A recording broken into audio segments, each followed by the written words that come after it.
Ladies and gentlemen, boys and girls, children of all ages, welcome to Robert Sports Show. I'm your host, Robert. Alright, so last weekend we had NXT Battleground from the UFC arena there in Las Vegas. Looks like the UFC training center, like the WWE has their former center down in Orlando. The UFC Apex is what it was called. So yeah, I watched the show on Monday. Never got the review put up, so I figured, you know what, I just finished up TNA Against All Odds. We had a NXT Superstar on TNA, so I figured go ahead and run down Battleground, then we'll jump on that.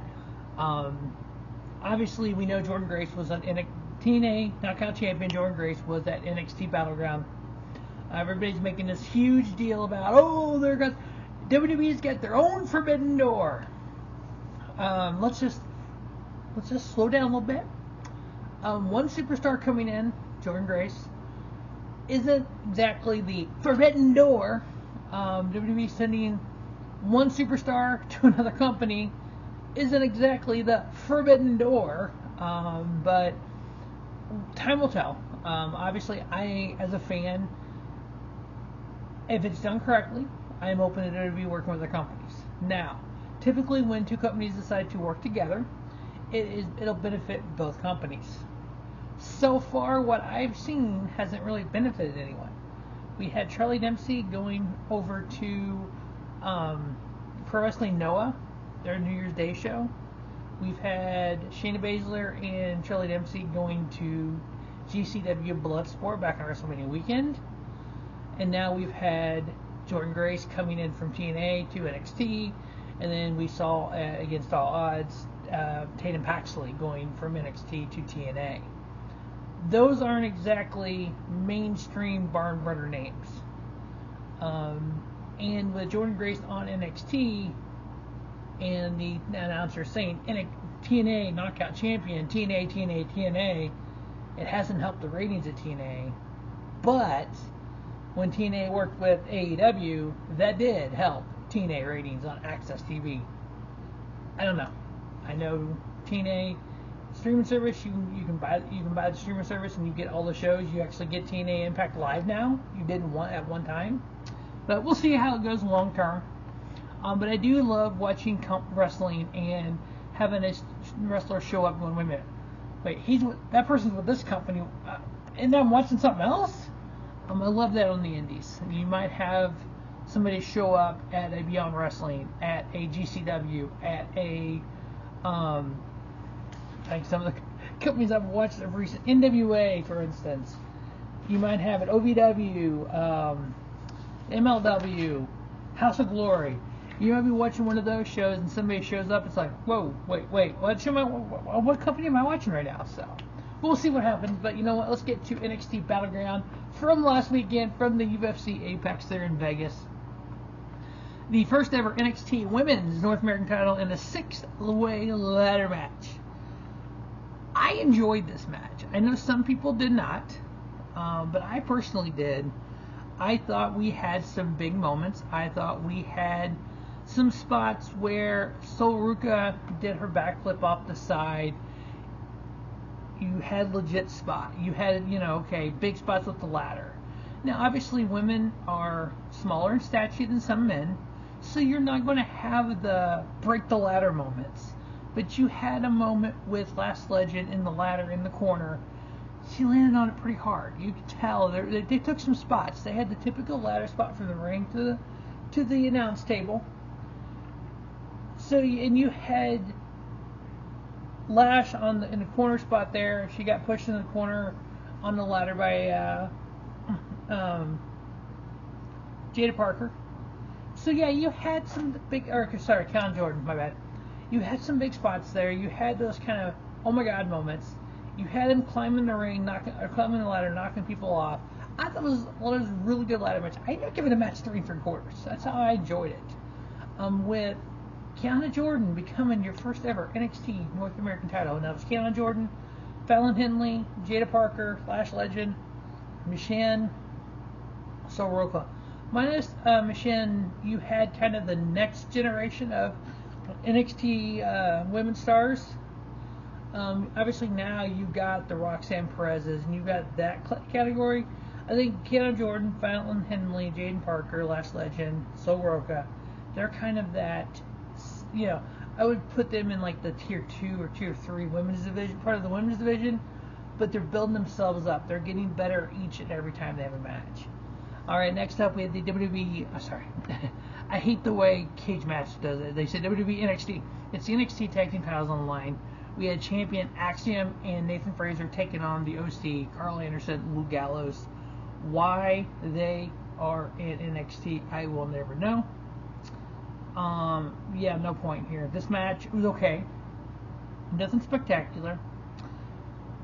You had Axiom and Nathan Frazer kind of doing their big spots, and OC kind of doing the power stuff.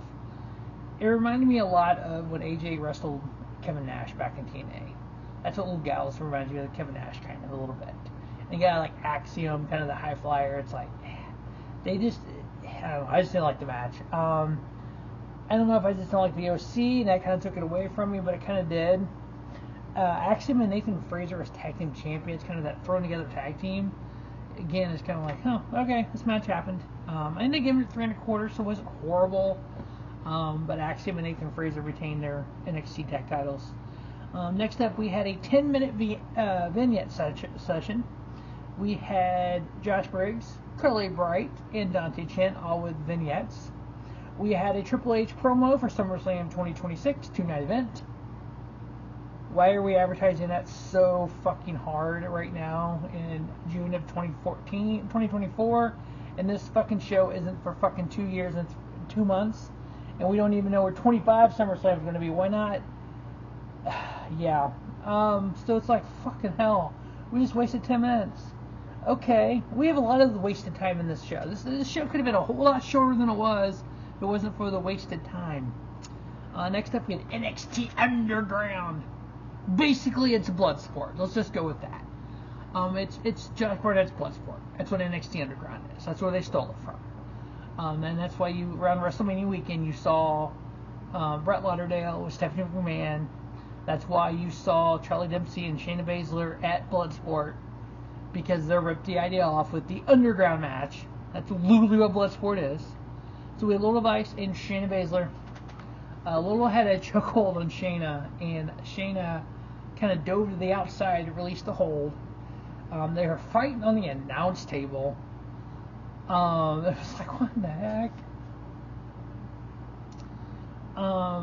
Lola ended up pushing Shayna into the steps and kind of got her neck on her head, which I'm actually shocked she didn't get hurt from that. And then she ended up putting the rear neck choke on her, and Lola getting Shayna to pass out. If we're not going to use Shayna Baszler correctly, because Shayna shouldn't be there to put people over. Shayna should be there putting over wins and putting herself over. I ended up giving it 2 3/4 star with Lola Vice getting the victory. I like the concept, but I think if Shayna would have won, I think it would have brought more to it. But having Lola Vice, and the fact that Shayna Baszler was a UFC fighter, she was part of Team Rousey, part of the 4 Horsewomen, and you let her lose in a match like this and at the UFC Apex, it's like, that's almost a slap in the face of Shayna Baszler to me. Then we had another vignette promo for WrestleMania 41 promo and vignette for Eddie Tharp, excuse me. Then we had a Heatwave promo. Yeah, we needed that. Again, this isn't the weekly show. This is a premium live event with vignettes for wrestlers in advertising other shows. Next up, we had NXT North American title line in a triple threat match. We had NXT North American champion Oba Femi taking on Joe Coffey and Wes Lee. Oba Femi tosses people around like he tossed him through the air. He literally tossed Wes Lee and he landed on Joe Coffey. It's just like, this dude's powerful. This dude is big. This guy reminds me. You can go old school here. Oh my gosh. Ahmed Johnson. That's how old school I'm going with Oba Femi. Ahmed Johnson. Y'all know who he is. Go look it up on the network. He was a Intercontinental Champion back in the late 90s for WWF. That's who it reminds me of. So, pulling out some vintage wrestler there. Gallows got involved. They attacked Oba. They ended up attacking Wes Lee as well. Wes Lee flew over the referee to land on the Gallows. Obviously, triple threat match is no disqualification. You've had all this outside interference. I know there's rumors of, since there is a relationship with TNA and WWE, that we're going to have the Rascals come in and team up with Wes Lee, because he was part of the Rascals and he was in TNA. Which the other 2/3 of the Rascals got fired by WWE. So I highly doubt people that got fired by WWE that work for TNA are going to come back and work in WWE. Just a hunch. But we did see Ash by Elegance. Oh yeah, that's next. That's coming up. But Oba Femi pinned Joe Coffey for the victory. I ended up giving this match 3 1/4. Next up, we had another NXT wrestler vignette. Wendy Chu. Yeah. We saw her on Tuesday. It's a cross between, because the Wendy Chu character to me is Orange Cassidy, the lazy wrestler. She's tired all the time and sleeps, brings a pillow to the ring with her. So they're mocking off of Orange Cassidy. And they added a sky blue Julia Hart twist to it. What the hell? Yeah. I just love how they just mock off of wrestlers from other companies. And then when other companies do it, you get Triple H going, well, that's not nice. That's stupid. It's like, people, come on, whatever. They've been doing it ever since wrestling's been around, but it's just funny to me. Next up, we had the NXT Women's title on the line. Champion Roxanne Perez taking on, TNA Knockout Champion Jordynne Grace. One of the greatest wrestlers in wrestling, female wrestlers. Perez was playing the little heel, shoot thumb to the eye, and all the kind of the heel tactics. And then we had Tatum Paxley come out, take the TNA Knockout title off the announce table, and then she goes to run away with it. She has an issue where she wants the steel titles. And then we had, as Vic Joseph said, Ash by Elegance. It's like, God damn it. We know Ash by Elegance was formerly known as Dana Brooke in WWE. But just that one, Dana and it's like, God damn, Vic Joseph. That was hilarious. But we ended up having, because of the outside stuff, Jordynne got back in the ring, and Roxanne was able to hit her big finisher and get a 1-2-3 victory over Jordynne Grace. If anybody thought Jordynne Grace was winning that match and taking the NXT Women's title to TNA, y'all smoking something. Y'all been hanging with Jeff Hardy. I ended up giving it 3.5. It was an okay match. Jordynne Grace some of her matches are freaking awesome. Roxanne Perez the same way. We just didn't need the outside stuff. I know it carries the storyline on. And then Jordynne Grace has this big open challenge to anyone in MLW, NWA, AAA, WWE. And then everybody online goes, well, she didn't mention AEW because AEW is not working with TNA right now. Maybe that's why she didn't mention AEW. But hey, would it be a cool world where you could do that? Maybe. But I like the fact you have, if this is a full-fledged partnership, TNA, WWE, NWA, those kind of companies working together, and then you have the New Japans, the AEWs, the CMLLs, the Rev Pros all working together, where you can kind of have that us versus them kind of deal, and you kind of have it split. You have AAA on one side, CMLL in Mexico on one side. You have maybe All Japan Wrestling on the WWE side. You have New Japan Wrestling on the AEW side. That can be cool to a point, but we'll see what happens with it. All we know, Tatum Paxley answered the open challenge on TNA against all odds. We're going to do that review right after this. And then our main event on this show for the NXT Battleground was the NXT title line with Ethan Page taking on champion Trick Williams.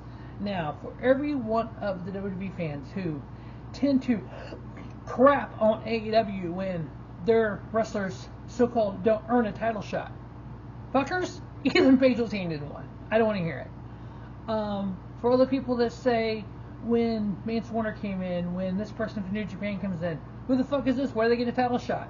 Ethan fucking Page, mind you. WWE fans, the ones that know him, knew him. Some people are like, who the fuck is this? And I've seen people online going, who the fuck is this? And it's Ethan fucking Page. Ethan Page, a tier 1 talent, in my mind. And when he was in Impact TNA Wrestling, he was one half of the greatest tag team with Josh Alexander. Ethan Page by himself, What kills me about things is for 10 years on the indies, if not longer, Ethan Page was a tier 1 star with TNA and other companies. Until he had a cup of coffee with AEW, WWE didn't even look at him. Once he had this cup of coffee with AEW, didn't do a lot, had a few things, all of a sudden, oh my God, WWE wants him. Go back to 2018. Jade Cargill had to try out WWE. WWE was like, we don't want you. She goes to AEW, has the 50-0 streak, is the AEW TBS champion. All of a sudden, WWE wants her and they bring her in. Then they say, quote, we needed to train her. That's why she was off TV for so long. But yet, same character as AEW, same moveset as AEW, same mic as AEW. They did nothing with her except just go, hey, go. So, it is what it is. But you know what? Trick Williams, NXT champion. Is he the greatest NXT champion of all time? No. But this is one of those moves, in my opinion, when the fans got behind him and he got over with the fans, they just pulled the trigger on it. And there's so many times where people say they should have pulled the trigger on something because the fans got them over and they didn't, and people shit on it and they went away. But yet this time they do. He's not a world champion in my mind. Can he become one? Yes. But right now he is, yes, NXT champion, but he's not, to me, the guy to run the place kind of guy. You can build him there, but he's not there yet. Taking on Ethan Page here. Quality match. Nothing spectacular. This is not going to go down as one of the greatest main events in NXT history. I gave it 3 1/4 with Trick Williams retaining his title. 12 minutes and 12 seconds. So that is NXT Battleground from last weekend. Again, I've just been busy all week. Never got a chance to do the video. Figure I'd knock it out real quick. And we're going to follow that up with TNA against all odds. As always, thanks for watching Robert Sports Show. Remember, Robert Sports Show, from the independent scene to the main event of WrestleMania. Review all kinds of shows right here on Robert Sports Show. Don't just have a great day. Have a spiffy day. Robert Sports Show, your YouTube leader, sports channel content.